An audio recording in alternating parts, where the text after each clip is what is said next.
और चलिए उत्तराखंड की खबरों की शुरुआत करते हैं। सबसे पहले बात करेंगे मौसम की। उत्तराखंड में आज भारी बारिश का अलर्ट जारी किया गया है। 8 जिलों में भारी बारिश की चेतावनी जारी की गई। मौसम विज्ञान केंद्र ने जारी किया है अलर्ट। देहरादून, हरिद्वार, नैनीताल और साथ ही चंपावत में बारिश की संभावना है। पौड़ी, टिहरी, पिथौरागढ़ में भी अलर्ट जारी किया गया। पहाड़ी जिलों में बारिश का दौर जारी है और कई जगह पर बारिश से हो रही है परेशानियां। तो कई लिंक रोड बंद हो चुके हैं, जिसके चलते लोगों को खासा दिक्कतों का सामना भी करना पड़ रहा है। तो तस्वीरें आपको दिखा रहे हैं। आज भारी बारिश की चेतावनी जारी की गई है। आज ज्यादा बारिश हो सकती है, जिसके चलते लोगों को तमाम दिक्कतों का सामना करना पड़ सकता है। और बीते दिनों भी हमने देखा कि जिस तरह से तेज बारिश हुई, सड़कों पर पानी भर गया, लोगों को आवाजाही में भी दिक्कत हुई और जो निचली बस्तियां हैं वहां घर में भी पानी भर गया था। इसके अलावा जो नदियां हैं, गंगा की सहायक नदियां हैं, उनका भी जलस्तर बढ़ गया है। हालांकि गंगा नदी खतरे के निशान से भी नीचे बह रही है। तो नैनीताल, चंपावत में बारिश का अलर्ट जारी किया गया। आज तेज बारिश हो सकती है। इसके अलावा जो 8 जिले हैं वहां भी बारिश का दौर जारी रहेगा। पहाड़ में लैंडस्लाइड भी हो सकता है। और ज्यादा जानकारी के साथ में देहरादून से दीपांकर भट्ट जुड़ गए हैं। दीपांकर, मौसम विज्ञान केंद्र ने साफ कर दिया कि आज तेज बारिश हो सकती है। इसको लेकर अलर्ट भी जारी किया गया।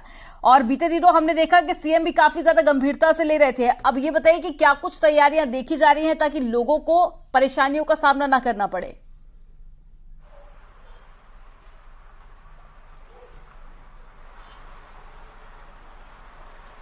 दीपांकर, मेरी आवाज आप तक पहुंच पा रही है?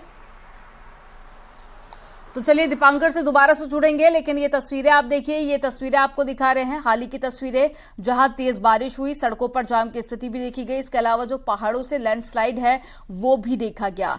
बड़े बड़े पत्थर पहाड़ों से नीचे गिरते हुए देखे गए, जिसके चलते लोगों को आवाजाही में दिक्कत का सामना करना पड़ा। कई सारे ऐसे रास्ते थे जो कि बंद हो गए थे और दोबारा से कुछ ऐसी ही चेतावनी जारी की गई है। हालांकि मुख्यमंत्री पुष्कर सिंह धामी ने इससे पहले मीटिंग ली थी, उसमें तमाम दिशा निर्देश भी जारी किए गए थे और साथ ही अधिकारियों को अलर्ट रहने को भी कहा गया था। और 8 जिलों में आज तेज बारिश होगी। उन जिलों के आपको नाम भी बता रहे हैं कहां कहां बारिश होगी। पौड़ी, टिहरी, पिथौरागढ़, यहां अलर्ट जारी किया गया। इसके अलावा उत्तराखंड में बारिश को लेकर तैयारियां भी की गई हैं।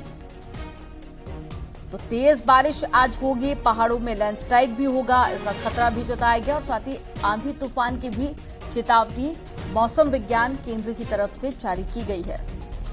तो देहरादून, हरिद्वार में बारिश की चेतावनी जारी की गई। इसके अलावा और जिले जहां पर तेज बारिश हो सकती है, पहाड़ों में लैंडस्लाइड का खतरा है। और चंपावत, नैनीताल, ये वो जिले जहां पर बीते दिनों भी काफी ज्यादा बारिश हुई थी और आने वाले दिनों में भी बारिश का अलर्ट मौसम विज्ञान केंद्र ने बताया है। और साथ ही जो तैयारियां हैं वो भी की गई हैं ताकि लोगों को किसी तरह की परेशानी ना हो।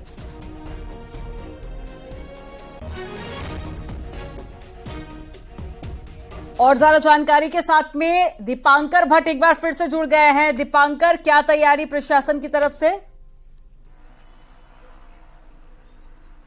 बिल्कुल, क्योंकि आज खास तौर पे गुरुवार के दिन 8 जिलों के लिए बारिश का अलर्ट जारी किया गया है और सभी जिलों में जो डिस्ट्रिक्ट एडमिनिस्ट्रेशन है या फिर आपदा कंट्रोल रूम है देहरादून में या फिर जो आपदा प्रबंधन विभाग की टीमें हैं अलग अलग डिस्ट्रिक्ट्स में, उन सभी को अलर्ट रहने को कहा गया है। यात्री जो 4 धाम यात्रा में आ रहे हैं या क्योंकि वीकेंड शुरू होने वाला है, तो इस वक्त पर उनको यह कहा गया है कि आप मौसम को देखते हुए उत्तराखंड आए। हम देखें तो बीते 1 हफ्ते से लगातार बारिश का सिलसिला अलग अलग जिलों में, एक दिन केदारनाथ की यात्रा भी रोकनी पड़ी है। तो इस पूरे स्थिति को देखते हुए जिस तरह मौसम विभाग ने अलर्ट जारी किया 8 डिस्ट्रिक्ट के लिए, यही इसमें कहा गया है कि आप यात्रा अगर कर रहे हैं तो मौसम को देखते हुए करें। जो लोग अपने नदी किनारे रहते हैं उनको सुरक्षित जगहों पर जाने को कहा गया है अगर नदियों का लेवल यहां पर बढ़ता है। लेकिन अब क्योंकि मानसून की शुरुआत हो चुकी है, लगभग 3 से 4 महीने ये पूरा सीजन रहेगा और उत्तराखंड में हमने अक्सर देखा कि बारिश यहां पर मुसीबत की एक बड़ी वजह बनती है। तो सरकार की तरफ से हो या डिस्ट्रिक्ट एडमिनिस्ट्रेशन की तरफ से हो, सभी से यह कहा गया है कि आम लोग यहां पर मौसम को देखते हुए यात्रा करें। जी, तो तमाम तैयारियां कर ली गई हैं ताकि लोगों को परेशानी ना हो। आप नजर बनाए रखिएगा। दीपांकर, तमाम जानकारी साझा करने के लिए बहुत शुक्रिया आपका। चलिए आगे बढ़ते हैं। बरसात शुरू होते ही शहर की घनी आबादी के बीच मौजूद जर्जर बिल्डिंग्स अब लोगों के लिए संकट बन चुकी हैं। कोटद्वार के मुख्य बाजार में कई भवन जर्जर हालत में हैं, जिनमें बस स्टेशन के पास ही एक भवन गिर गया। गनीमत रही उस मकान में उस वक्त कोई मौजूद नहीं था। हादसा होने से टल गया। वहीं एक भवन गिरने के बाद प्रशासन हरकत में आया और ऐसे सभी गिरासू भवनों में रहने वाले परिवारों को भवन खाली करने का नोटिस भेजा जा रहा है। हादसों को रोकने के लिए हरकत में प्रशासन की ओर से बाजार में कई भवन चिन्हित किए गए थे, लेकिन सख्ती से निर्देशों का पालन न होने के चलते आज भी जर्जर घर में कई लोग रह रहे हैं।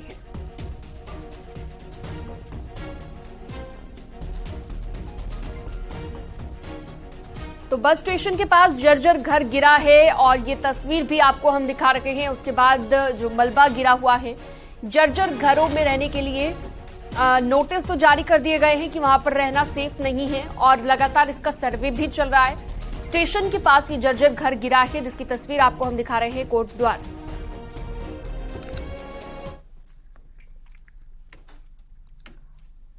मॉनसून सीजन शुरू हो चुका है। देहरादून के 36 संवेदनशील इलाकों को नगर निगम ने चिन्हित किया है, जहां बारिश के दौरान में जल भराव से आवाजाही में बड़ी दिक्कत होती है और पानी की निकासी न होने की मुख्य वजह शहर में चल रहे स्मार्ट सिटी के कामों को माना जा रहा है। राजधानी में जगह जगह खुदी सड़कें, गड्ढे और साथ ही इसके अलावा नालियों के कारण पानी वार्ड में ही जमा हो रहा है और नगर निगम ने कहा है कि ऐसे इलाकों में जल्द ही टीम बनाकर कार्रवाई की जाएगी। मॉनिटरिंग की जा रही है ऐसे सभी स्थानों की और कोई भी जो भी इश्यूज उनमें आ रहे हैं बरसात के समय पे उनको तत्काल जो है टीम लगा के रिजॉल्व भी किया जा रहा है।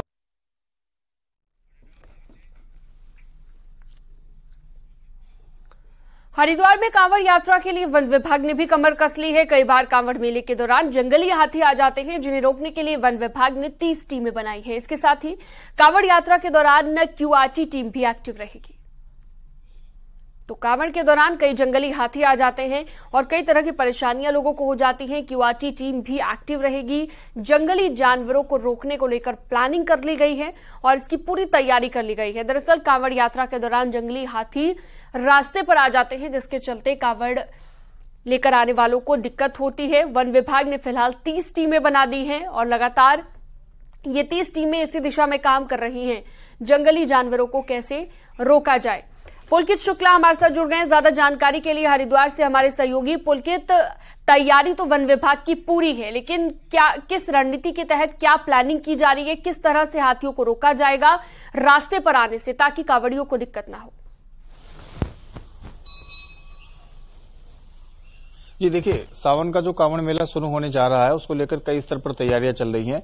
यात्रियों की जन सुविधाओं के लिए उनको किस तरह से सुविधाएं देनी है और सुरक्षा के उनके किस तरह से इंतजाम करने हैं, सभी स्तरों पर तैयारी की जा रही है। प्रशासन की, पुलिस की भी तैयारी हो चुकी है। सभी विभाग अपने अपने स्तर पर तैयारी कर रहे हैं। इसी तरह से जो वन विभाग है वो भी अपनी तैयारियों में जुटा हुआ है, क्योंकि अक्सर ये देखने के लिए मिलता है, क्योंकि जो कांवड़ मेला है वो ज्यादातर जो है वो जंगली क्षेत्र से सटा हुआ है और राजाजी टाइगर रिजर्व और हरिद्वार वन प्रभाग की सीमाओं से सटा हुआ है। तो ऐसे कई बार देखने के लिए इस तरह की घटनाएं मिलती हैं कि जो जंगली हाथी हैं या दूसरे वन्य जीव हैं वो शहरी क्षेत्र में आ धमकते हैं, मेला क्षेत्र में आ धमकते हैं, जिससे कई बार भगदड़ की स्थिति हो जाती है और कई नुकसान भी उससे हो जाते हैं। तो इसलिए ऐसी स्थिति ना बने, उसको लेकर वन विभाग जो है पहले से अपनी तैयारी जो है कर रहा है। और उसके लिए अभी की जो स्थिति है उसमें ऐसा बताया जा रहा है वन विभाग अधिकारियों की ओर से कि 30 टीमें इस तरह की बनाई गई हैं, जो लगातार सभी जो बॉर्डर एरिया है उन पर सभी जगह पर जो ज्यादा संभावित क्षेत्र है, ज्यादा जो वन जीव बाहुल्य क्षेत्र है वहां पर वो टीमें तैनात रहेंगी। और उसके अलावा जितने भी एग्जिट पॉइंट है, एंट्री पॉइंट है जंगल में आने जाने के, वहां पर भी टीमें तैनात रहेंगी। इसके अलावा जो QRT टीम है,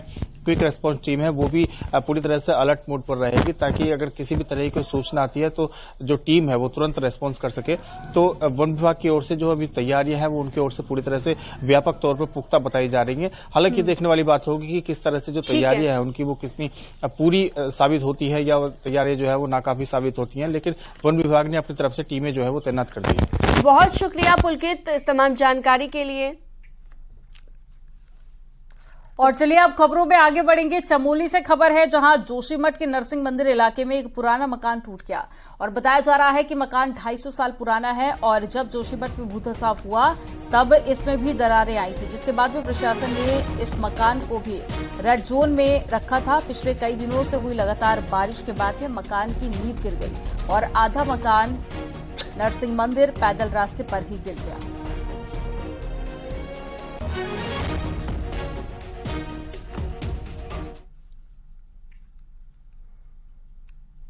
मॉनसून के सीजन में जान और माल का नुकसान बचाना सरकार के लिए एक बड़ी चुनौती होता है, लेकिन ये चुनौती तब बढ़ जाती है जब कुछ लोग खुद खतरों के खिलाड़ी बन जाए। और इसी से जुड़ी एक रिपोर्ट आपको दिखाते हैं।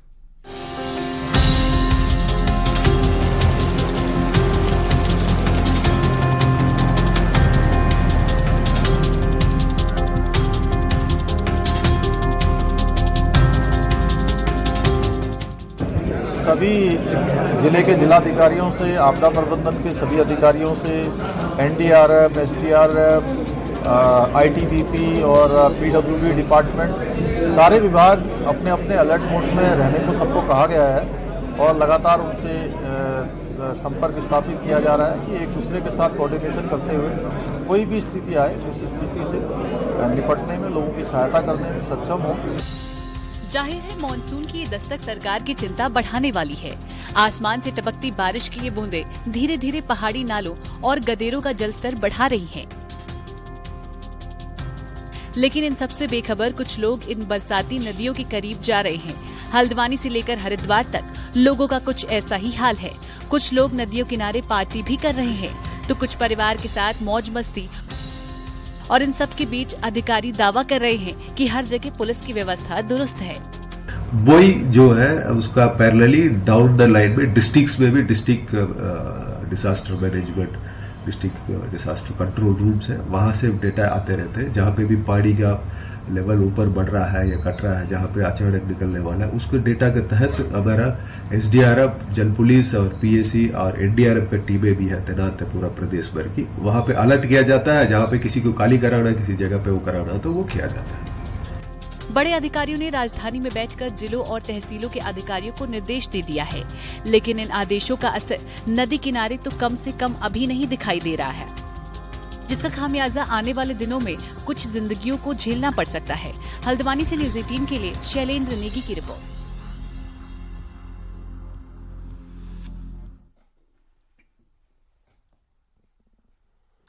30 जून को बीजेपी का महा जनसंपर्क अभियान भले ही पूरा जाएगा, लेकिन अपने कार्यकर्ताओं, विधायकों और सांसदों के लिए बीजेपी ने एडवांस में ही आगे का प्लान तैयार कर लिया है। 7 जुलाई को बीजेपी में होने वाली बीजेपी की मीटिंग में इन प्रोग्रामों पर फाइनल मोहर लगेगी और महा जनसंपर्क अभियान के तहत में होने वाले 4 रैली खराब मौसम की भीड़ चढ़ गई, लेकिन बीजेपी अब इन रैलियों को जुलाई में कराना चाहती है और दिल्ली में 7 जुलाई को बीजेपी राष्ट्रीय अध्यक्ष जेपी नड्डा महा जनसंपर्क अभियान की समीक्षा करने जा रहे हैं। इसके साथ ही आगे का प्लान तैयार किया जाएगा। उत्तराखंड बीजेपी ने अपने कार्यकर्ताओं, विधायकों, सांसदों के लिए अगले 2 महीने के कार्यक्रम तय कर लिए हैं। प्रत्येक घर पर जाना और मिस कॉल के माध्यम से उस व्यक्ति से संपर्क करना और उसको भारतीय जनता पार्टी पक्ष में खड़ा करना, इस लक्ष्य के साथ हमारे लगातार 5 दिन तक कार्यकर्ता प्रत्येक बूथ में इस काम को करेंगे। हमने अपने विधायकों, सांसदों से भी कहा है कि अपने क्षेत्र के एक शक्ति केंद्र के 2 बूथों पर उनको अनिवार्य रूप से घर घर जाना है। और चलिए आगे बढ़ते हैं। देहरादून से बड़ी खबर, जहां पर नकली देसी शराब फैक्ट्री को अल्कोहल सप्लाई के मामले में कार्रवाई की गई है। उधम सिंह नगर में आबकारी विभाग के 6 कर्मचारियों को सस्पेंड कर दिया गया है। 2 इंस्पेक्टर, 1 सब इंस्पेक्टर, 3 सिपाही सस्पेंड किए गए हैं। आबकारी आयुक्त हरिचंद सेमवाल ने सस्पेंड किया है। आईजीएल कंपनी से अल्कोहल सप्लाई का आरोप यहां पर लगा है, जिसके चलते ये बड़ा एक्शन लिया गया, कार्रवाई की गई।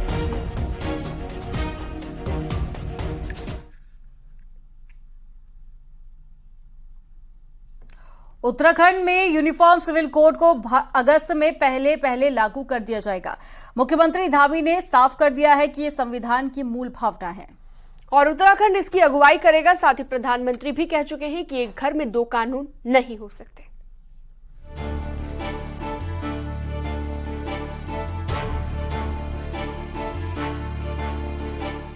मार्च 2022 में चुनाव में जाने से पहले बीजेपी ने सत्ता में आते ही यूनिफॉर्म सिविल कोड लागू करने का वादा किया। जनता ने बहुमत दिया और सत्ता संभालते ही सीएम पुष्कर सिंह धामी ने मई 2022 में इसके लिए पूर्व जस्टिस रंजना देसाई की अध्यक्षता में 5 सदस्यीय एक्सपर्ट कमेटी का गठन किया। 2 बार समिति का कार्यकाल भी बढ़ाया गया। समिति ने इस बीच लाखों लोगों से सुझाव जुटाए और इसके आधार पर तैयार हुआ यूनिफॉर्म सिविल कोड का ड्राफ्ट। अब पूरे देश में यूनिफॉर्म सिविल कोड की सुगबुगाहट है। सीएम धामी का कहना है कि उत्तराखंड पूरे देश में इसकी अगुवाई करेगा। एक देश में सबके लिए एक समान कानून होना चाहिए, इसकी मांग लंबे समय से उठती रही है। हमने उत्तराखंड में इसकी शुरुआत की है। देवभूमि इसके लिए अगुवाई कर रही है और आने वाले समय में हमारी तो अपेक्षा है कि देश भर में ये कानून लागू होना चाहिए। सूत्रों की माने तो कमेटी ड्राफ्ट फाइनल कर चुकी है। जुलाई के पहले या दूसरे हफ्ते में इसे सरकार को सौंप दिया जाएगा। इस बीच प्रधानमंत्री ने भोपाल में जो बयान दिया उससे बीजेपी सरकार और संगठन दोनों ही उत्साहित हैं। हम पहले राज्य बनेंगे कि पूरे राज्य के नाम इसको लागू करें और ये देवभूमि के देवत्व स्वरूप को बनाए रखने के लिए भी नितांत आवश्यक है। अच्छा इस रूप में कि देश के अंदर सब लोग एक कानून के हिसाब से चले तो वो एक अलग ही प्रकृति, उससे राष्ट्रता का मान बढ़ता है। यूनिफॉर्म सिविल कोड लागू करने की दिशा में पहल के लिए केंद्रीय मंत्री राजनाथ सिंह भी सीएम धामी की तारीफ कर चुके हैं। जाहिर है पूरे देश की नजरें अब उत्तराखंड पर टिकी हैं। माना जा रहा है कि उत्तराखंड में यूनिफॉर्म सिविल कोड लागू होते ही उसे पूरे देश में मॉडल के रूप में पेश किया जाएगा। न्यूज 18 के लिए देहरादून से सुनील नौप्रभात की रिपोर्ट।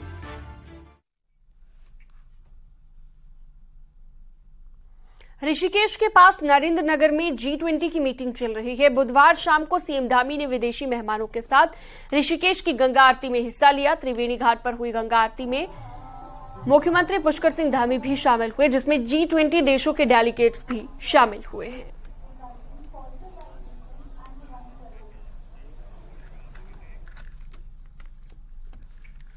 उत्तराखंड में भले ही 10 अशासकीय महाविद्यालय की संबद्धता का मुद्दा सुर्खियों में हो, लेकिन उच्च शिक्षा मंत्री ने इससे साफ पल्ला झाड़ लिया है। प्रदेश में 10 अशासकीय महाविद्यालयों के 30,000 से ज्यादा छात्रों की मुश्किलें बढ़ने वाली हैं। उनकी समझ में नहीं आ रहा है कि आखिर वो अब क्या करें। नया एजुकेशन सेशन 10 दिन बाद शुरू हो रहा है, क्योंकि गढ़वाल केंद्रीय विश्वविद्यालय ने 21 जून को विश्वविद्यालय से 10 कॉलेज की एफिलिएशन खत्म कर दी है। लेकिन मंत्री जी ने साफ कर दिया है कि इससे कोई लेना देना नहीं है। देखिए, ये तो आप गढ़वाल विश्वविद्यालय से पूछे और जो संबंधित कॉलेज है उनसे पूछे, क्योंकि वो गढ़वाल विश्वविद्यालय से एफिलिएशन है उनका, वो एडेड कॉलेज हैं, वो कहीं भी किसी भी विश्वविद्यालय से एफिलिएशन लेने के लिए वो स्वतंत्र है। अब एक समस्या कॉलेज प्रबंधन की भी है। उनको भी ये पता नहीं है कि अब क्या किया जाए, तो छात्र अपना भविष्य अभी से ही अंधकार में पा रहे हैं। डीएवी पीजी कॉलेज के प्रिंसिपल कह रहे हैं कि भले मुद्दा केंद्रीय विश्वविद्यालय का हो, लेकिन छात्र तो राज्य के ही हैं। महाविद्यालय, राज्य सरकार और केंद्रीय विश्वविद्यालय के बीच में एक पिंग पोंग बॉल बनकर रह गया है और केंद्रीय विश्वविद्यालय कहता है हमने राज्य सरकार को भेज दिया, राज्य सरकार कह रहा है कि ये तो महाविद्यालय और केंद्रीय विश्वविद्यालय का वो है, जब तक वो अलग नहीं होते हम नहीं कहते। ये मुझे समझ नहीं आता कि निर्णय लेगा कौन। ऐसे समय पे जैसे जब जुलाई माह से नया सेशन शुरू होना है, आपको जैसे डीएवी में 1 जुलाई से नया सेशन शुरू होना है और 20 जून को विश्वविद्यालय द्वारा एक आदेश आता है कि भाई इन 10 महाविद्यालयों को हम डीएफिलिएट कर देंगे। कहीं ना कहीं ये राज्य सरकार की और केंद्र सरकार की मिलीभगत है। अब अगर ऐसे में छात्र श्री देव सुमन विश्वविद्यालय से एफिलिएटेड कॉलेज में एडमिशन लेते हैं तो कई कोर्स और सब्जेक्ट को भी लेकर दिक्कतें आएंगी, क्योंकि कुछ कोर्स जो केंद्रीय विश्वविद्यालय में थे वो राज्य के विश्वविद्यालय में नहीं है। अब छात्र या तो कॉलेज छोड़ें या फिर कोर्स, ये उनकी समझ में नहीं आ रहा। न्यूज 18 के लिए देहरादून से भारती सकलानी उनियाल की रिपोर्ट।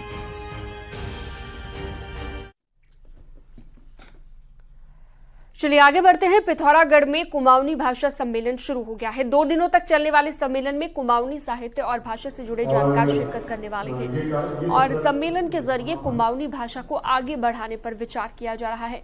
इस मौके पर मौजूद वक्ताओं ने कहा कि कुमाऊनी भाषा के लिए अभी बहुत काम किए जाने की जरूरत है। साथ ही वक्ताओं ने कहा कि भाषा को लेकर जो भिन्नता है उसे भी कम किए जाने की जरूरत है। पिथौरागढ़ में लगातार दूसरे साल कुमाऊनी भाषा सम्मेलन आयोजित किया जा रहा है। देखिए, ये जनपद पिथौरागढ़ में आयोजित होने वाला दूसरा कुमाऊनी भाषा सम्मेलन है और पिछले साल जब हमने बात की थी तो कुमाऊनी भाषा के उद्भव और विकास पर बात की थी। इस बार विषय बदल दिया गया है और कुमाऊनी भाषा की समृद्धि की दिशा में हम लोग बात कर रहे हैं।